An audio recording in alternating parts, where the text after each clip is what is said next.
Hello, Wrex, I'm home. Oh, I guess he took my advice and went for a little stroll. Well, that will do him good. No animal likes to be indoors in the same room for too long. Let's get back to the Necron voice recording. Oh, it's been such a crazy week.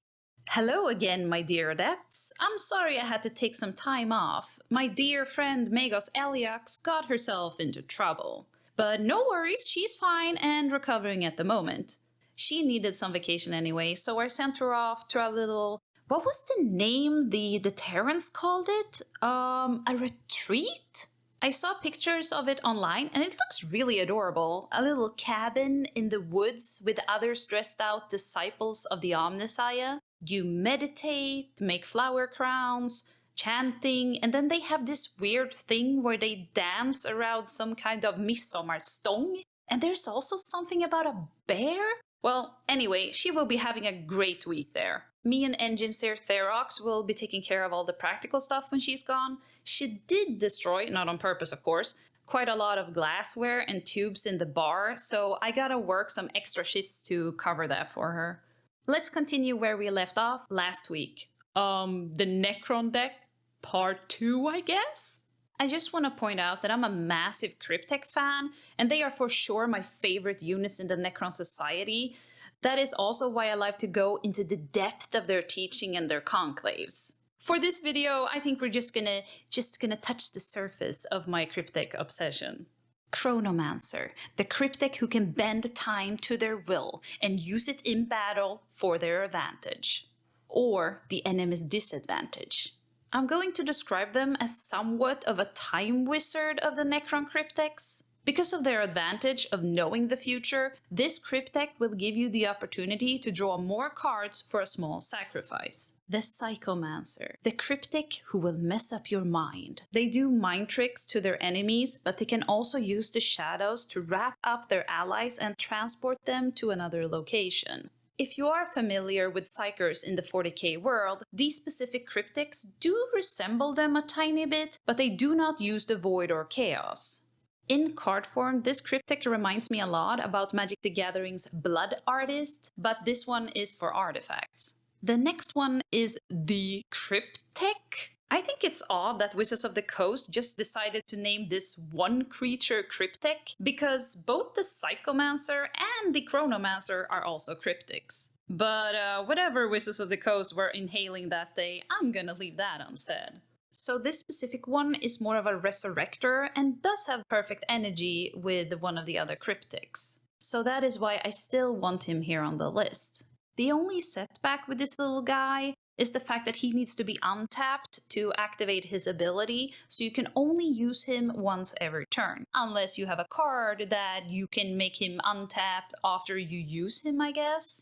Moving away from the Crypteks and onto the cutest units of the Necron army are of course the many different doggos. Well, not real dogs like we know them, but the different Canoptek crawlers. We're starting off with the cutest and the littlest of them all, Canoptek Scarab Swarm.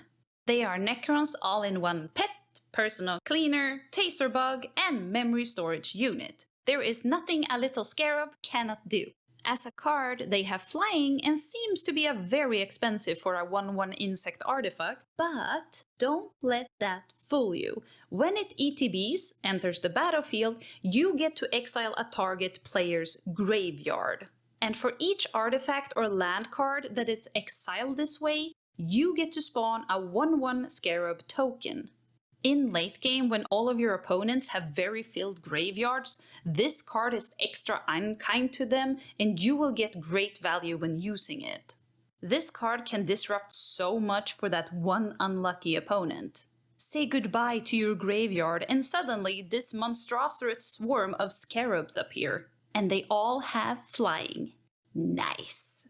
Next up are the slightly bigger and totally not terrifying for any guardsmen, the Canoptek Wraith. These constructs are like big guard dogs that protects the sleeping Necrons in their tombs. In my matches, I love to equip this one with some other artifacts, and then I will get the effect of whatever I desire, because this beautiful guard dog is unblockable. Next up, we have another super cute big doggo, the Canoptek Spider. This one does a lot of the other matching things as the Wraiths do, but it's even bigger in size, and these ones do even follow their Necron Masters into battle. They carry out a lot of maintenance work, repair work, and they keep like tiny little scarabs in their bellies to help out with the bigger repair work or just consume enemies. As a card, I find their ability to nicely size up with the lore. When another non-token artifact enters, you get to draw a card. Let's switch creature type and examine some Necrons. The Scorpic Lord are, a lord?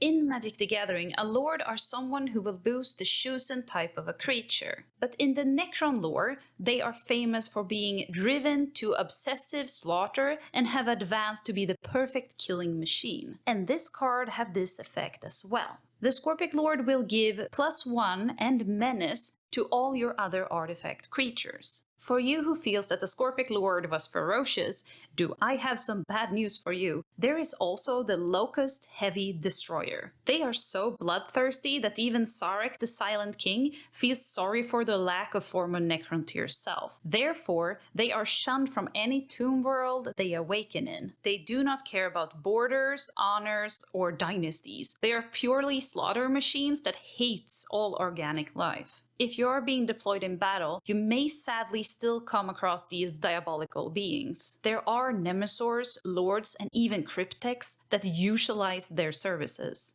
When this card comes into play, each player have to sacrifice a creature, which I feel is a perfect ability for this grotesque creature. Next on the list of the tremendous and kick-ass cards are the Necron Deathmark. These have Flash, which makes you able to play him on your opponent's turn, which is super effective against any type of deck. When he enters the battle space, you will be allowed to destroy one target creature and mill 3 cards from any of your opponents. He is also a 5/3, so a pretty big lanky boy. The abilities of this card is perfectly connected with his lore. The Deathmark are the most skilled assassins of the Infinite Empire. The Flash ability resembles the Deathmark's skill to phase in and out of any battle space. They use a trinket called a Dimensional Oubliette to open up this pocket dimension, and it also makes them able to leap back and forth. This unit are only dispatched for a very specific targets, and they do have a strict use in the Necron society. That was the creatures I decided to highlight. Let's move on to the spells.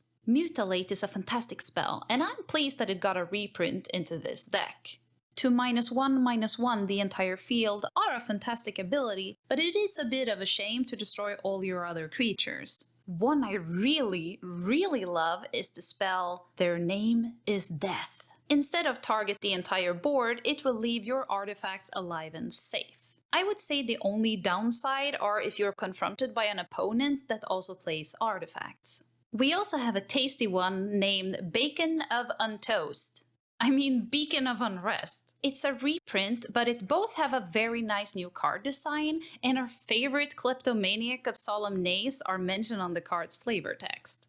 Beacon of Unrest is a sorcery that will resurrect a creature card from a graveyard. Yeah, you heard that right. Not only can you choose one of your own Necrons, you can also target one of your opponent's graveyards.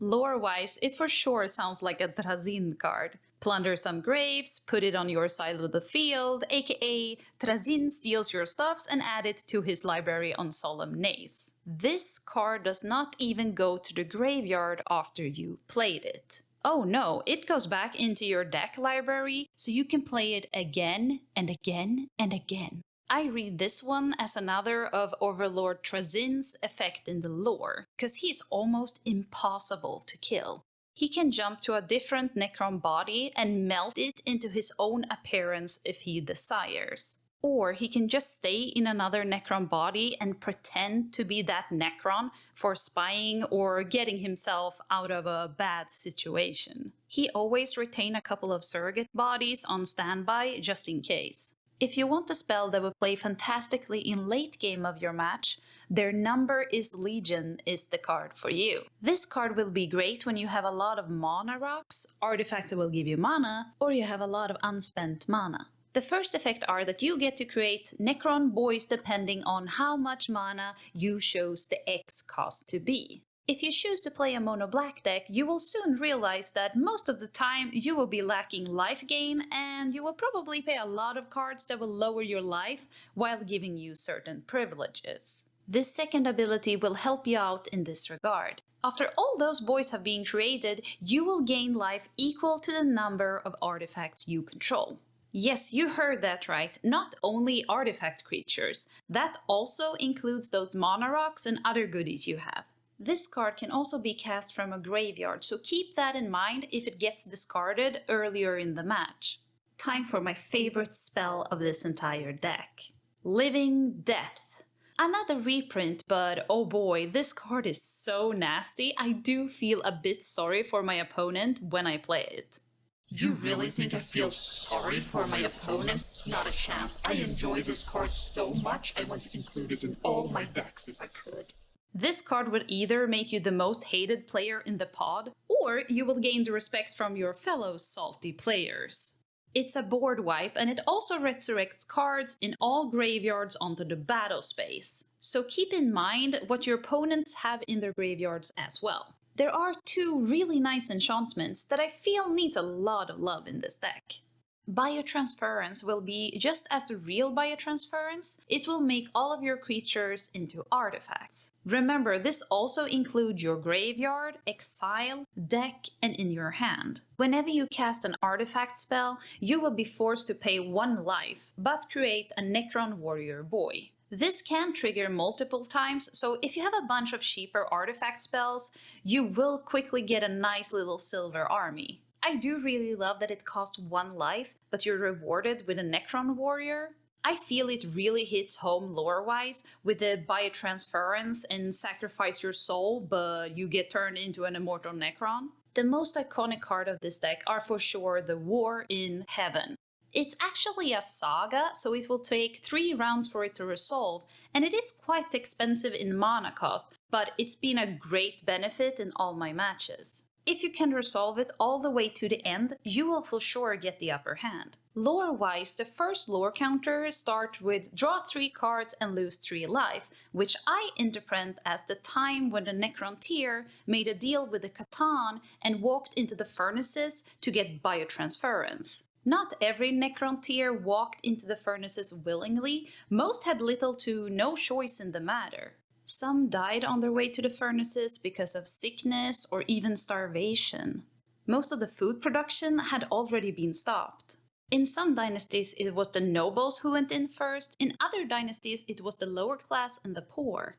It's a huge subject to talk about and there's quite a lot of interesting lore about it. The second lore counter of this saga are mill 3 cards. Again, I would say this one is more of a continuation of the lore part of War in Heaven. After the Necron tier, now the Necrons had sealed their faith and becoming nothing less of a pet army of the Catan. Only the higher nobles, military, and very strong-minded individual did act like their old living soul-filled selves. Most of the Necrons resembled nothing more of a servitor.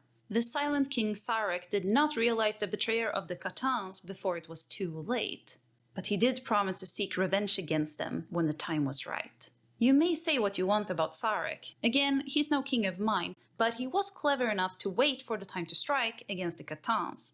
In the last lore counter, you get to feel the revenge of the Necrons against the Catans. The Necron tier rose from their past sick selves and becomes the powerful Necrons that we all know them today. I bet the Catans are probably pretty butthurt over the entire thing. Serves them right, lying bastards. On this lore counter, you get to return 3 creature cards with mana value 8 or less from your graveyard with a Necrodermis counter on them. If you have Imhotep out, you get 3 triggers from him to spawn 2 Necron warrior boys. And I would personally select artifacts that have a ETB effect to get most value. This saga is pretty expensive in its mana cost. By casting this one late game, when you already have a full graveyard, it will for sure give you a filled battle space in the end. I do also recommend you to cast it later in the game, when hopefully your opponent has already used up their blue cards that can counter yours. If this saga resolves, you will have a fantastic time. Well, if you're the Necron player. This deck's strongest card type are for sure its artifacts. The first one is a mysterious artifact that are quite rare even within the Necron Empire. It's called a Resurrection Orb. As its name says, it will regenerate living metal of the Necrons that are close by. Necrons do already regenerate from the living metal, but this orb will cause a fusion reaction to speed up the process even more. Because these orbs are both rare and very powerful, they are usually only owned by a Necron Lord or an Overlord. As a card, it's an artifact equipment with a pretty fun little mechanic. Initially, it will give the equipped creature a lifelink, which is not a common among those black creatures. The second ability is what makes this card a pleasant include in really any type of mono black deck, but especially if you play Imperium as your commander. When the equipped creature dies, the owner of that creature will get it back at the beginning of the next end step. It may cost 4 mana to equip, but you can reuse it over and over again. Sometimes you do need a little snack of extra mana, and nothing does it better than a brand new card named Scepter of Eternal Glory. This artwork made me giggle with excitement as it's being visualized here as no one other than Cyrekh's main weapon and staff. I can only imagine and theorize that this specific weapon probably can only be used by him and no other Necron. We Adeptus Mechanicus have similar tech, you see. Weapons, keys, Inquisitor rosettes, and artifacts that are bioengineered to be only used by a specific DNA and organic marker. So there's no doubt in my mind that the Silent King's own private weapon for sure must be coded for his use only. Again, I am only speculating. As a card, it's not only a great mana rock, but it's pretty cheap in cost. And it's not only great to use in mono black, I've seen it used in mono blue and even mono red. If you find it at a bargain price, I would consider buying it. Just beware of private card market sellers that have a connection to chaos. You don't want furniture to grow arms and try to choke you. Next up we have Gilded Lotus. But Yami, that looks like any other mana rock and it's a reprint. Yes, you are correct, but it's the flavor text that I want you to focus on. It reads as follows. The ancient Necron race has achieved this pinnacle of elegance through their relentless pursuit of utility. Techpriest Darwin, executed for heresy 125699.8.M41. Poor unit Darwin. Let's light a candle and hope that his servos did not go to waste. May he rest in pieces in the heavenly scrapyard. Another really good reprint is Sculpting Steel. What is this? Didn't you say buns of steel?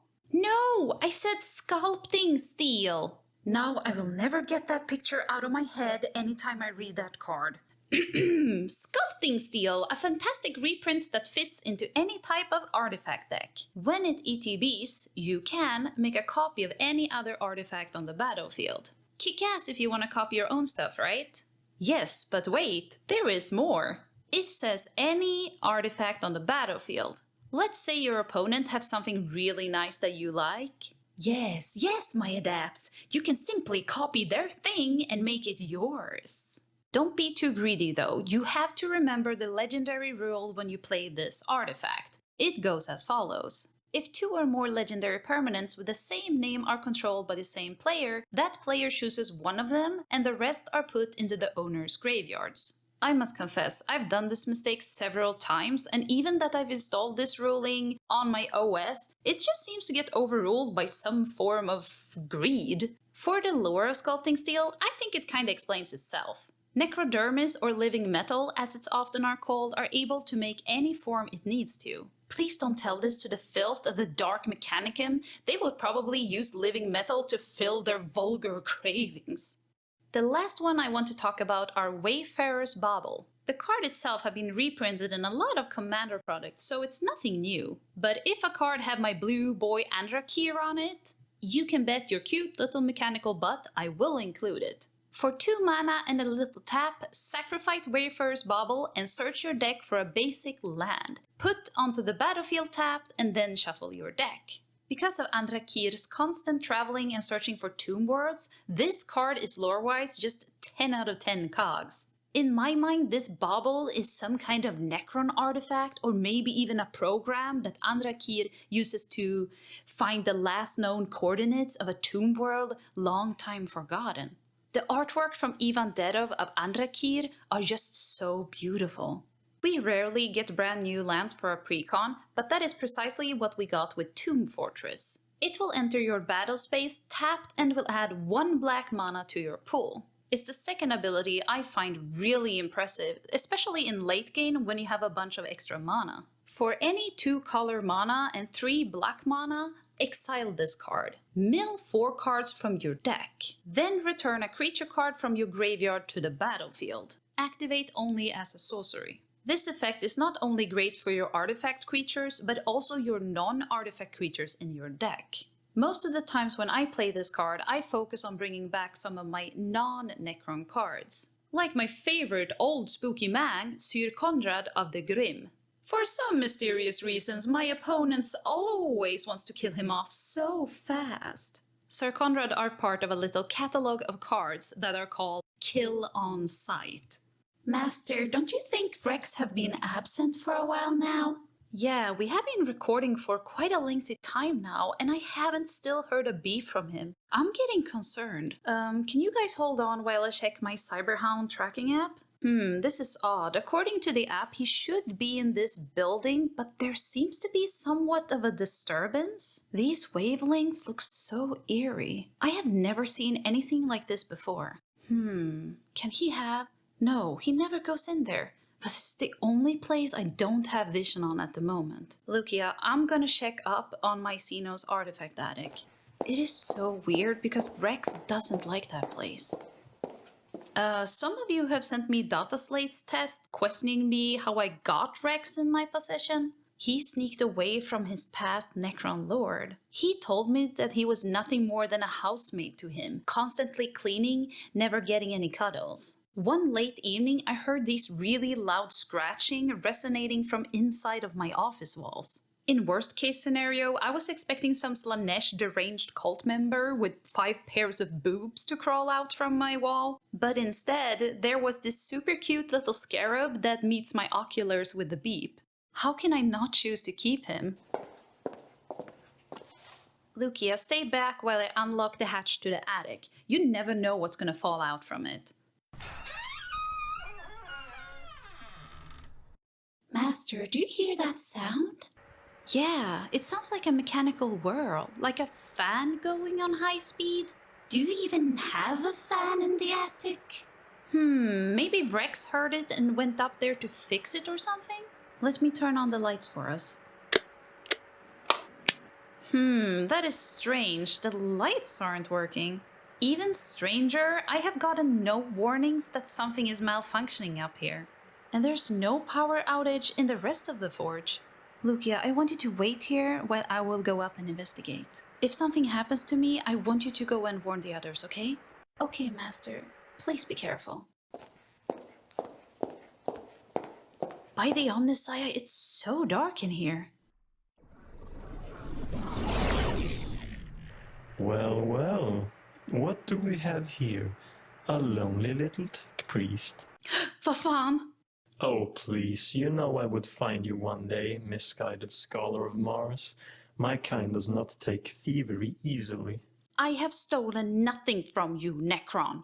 Really? So that Tesseract cube is your creation, then? No, of course not. I found it. I simply wanted to borrow it for a while to make some research. I had plans to return it as soon as the research was done. Even if that is the case, I don't like feeble-minded creatures like yourself to touch my things. I guess I could have left a note. A note? This is dangerous technology you're messing with. Yes, that's why I want to learn about it for myself and the Forge. I don't have much interest in your wicked doctrine or cult. Give me the Tesseract Cube and I will release your Scarab. You have Wrex? Wrex? Oh, you named it. What a gullible thing to do. I found him hissing and trying to tase me when I teleported into your workspace. Strange choice of a god creature, I must say. How about the trade, I want my Tesseract cube, and you get your giant flea back. Yes, I comply to the deal. Just don't hurt him. Good. Here you go. Thank the Omnissiah you're okay, Wrex. I've been so worried. Now, vermin, you're part of the deal. My cube. Here, just take it. That wasn't so hard, was it? I'll take my leave. If this happens again, I will walk away with your head in a jar. Is that clear? Yes, perfectly clear, my lord. Excellent. See you around then, Negos. Well, that explains the power outage. Master, that was scary. Yeah, but thank Omnissiah, everyone seems to be okay. Wrex, he didn't do anything bad to you, right? Oh, that's good. We have a lot of extra work to do tonight, so let's get back down and continue, shall we? I need a drink to calm my nerve impulses. Maybe a little oily margarita with a splash of coolant. Master, I have a question. What is it, Lukia? That Tesseract cube, isn't that the same one we trapped the... Indeed, my delightful Lukia, it is the same cube. Oh, Master, you are so naughty. To be fair, he could have asked if the cube was empty or not. Would you have told him, though? Nay. Welcome back, O Great One.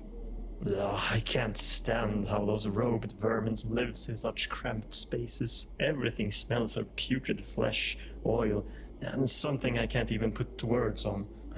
Let's open the cube and hopefully the flesh bag has not hidden anything weird inside of it.